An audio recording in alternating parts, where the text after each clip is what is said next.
மறைந்த Marxist communist தலைவர் சீதாராம் யெச்சூரியின் முதலாம் ஆண்டு நினைவு தினத்தையொட்டி சென்னையில் புகழஞ்சலி மற்றும் உடல்தான இயக்க தொடக்க நிகழ்ச்சி நடைபெற்று வருகிறது. கூடுதல் தகவல்களை வழங்குகிறார் செய்தியாளர் சமய மணிவண்ணன். நிகழ்ச்சி தொடர்பான விரிவான தகவல்கள் என்ன? வணக்கம். மறைந்த மார்க்சிஸ்ட் கம்யூனிஸ்ட் கட்சியின் பொதுச் செயலாளர் சீதாராம் யெச்சூரியின் முதலாம் ஆண்டு நினைவு தினத்தையொட்டி சென்னை தியாகராயர் நகரில் உள்ள மார்க்சிஸ்ட் கம்யூனிஸ்ட் கட்சியின் மாநில தலைமை அலுவலகத்தில் புகழஞ்சலி மற்றும் உடல்தான இயக்கத்தின் தொடக்க நிகழ்ச்சியானது நடைபெற்று வருகிறது. மார்க்சிஸ்ட் கம்யூனிஸ்ட் கட்சியின் தேசிய பொதுச் செயலாளராக இருந்த சீதாராம் யெச்சூரி கடந்த ஆண்டு செப்டம்பர் மாதம் 12ஆம் தேதி உடல்நலக்குறைவு காரணமாக டெல்லியில் காலமானார்.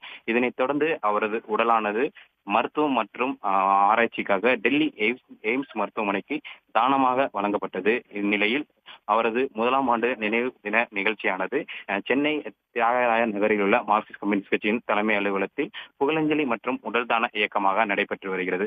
குறிப்பாக மறைந்த சீதாராம் யெச்சூரி அவர்களின் உடலானது மருத்துவம் மற்றும் ஆராய்ச்சி படிப்புக்காக தானமாக வழங்கப்பட்ட நிலையில் அவரது முதலாம் ஆண்டு நினைவு தினத்தையொட்டி இன்றைய தினம் 1000 மார்க்சிஸ்ட் கம்யூனிஸ்ட் கட்சியின் 1000 உறுப்பினர்கள் இன்றைய தினம் உடல்தான இயக்கத்தை தொடங்கி வைக்க உள்ளனர். குறிப்பாக சென்னையில் உள்ள 3 மாவட்டங்களைச் சேர்ந்த 100க்கும் மேற்பட்டோர் தங்களது உடலை மருத்துவம் மற்றும் ஆராய்ச்சிக்காக தானமாக வழங்கும் பொருட்டு விண்ணப்பங்களை பூர்த்தி செய்து சென்னை தியாகராயர் நகரில் உள்ள மார்க்சிஸ்ட் கம்யூனிஸ்ட் கட்சியின் தலைமை அலுவலகத்தில் இந்த உடல்தான இயக்க நிகழ்ச்சியில் பங்கு பெறுவதற்காக வந்துள்ளனர். இதனைத் தொடர்ந்து தமிழ்நாடு முழுவதும் மார்க்சிஸ்ட் கம்யூனிஸ்ட் கட்சியின் மாவட்ட அலுவலகங்களிலும் இந்த உடல்தான இயக்க நிகழ்ச்சியானது தொடர்ந்து முன்னெடுக்கப்பட்டு வருகிறது.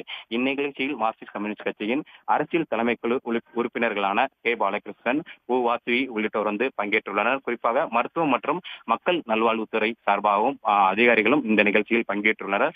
முதற்கட்டமாக 1000 பேர் மார்க்சிஸ்ட் கம்யூனிஸ்ட் கட்சியைச் சேர்ந்த 1000 உறுப்பினர்கள் தங்கள் உடலை தானம் செய்கின்றனர். இதனைத் தொடர்ந்து மாவட்ட வாரியாக ஒவ்வொரு மாவட்ட குழு அலுவலகங்களிலும் உடல்தான இயக்க நிகழ்ச்சியானது முன்னெடுக்கப்படும் என மார்க்சிஸ்ட் கம்யூனிஸ்ட் கட்சி சார்பாக தெரிவிக்கப்பட்டுள்ளது.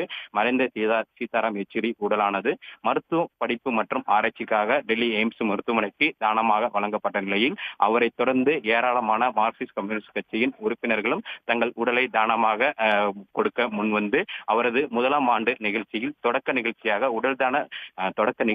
இன்றைய தினம் இந்நிகழ்ச்சியானது தொடர்ந்து நடைபெற்று வருகிறது. தகவல்களை வழங்கியமைக்கு நன்றி மணிவண்ணன். உடனுக்குடன் செய்திகளை தெரிந்து கொள்ள சன் நியூஸ் பெல் ஐகானை கிளிக் பண்ணுங்க.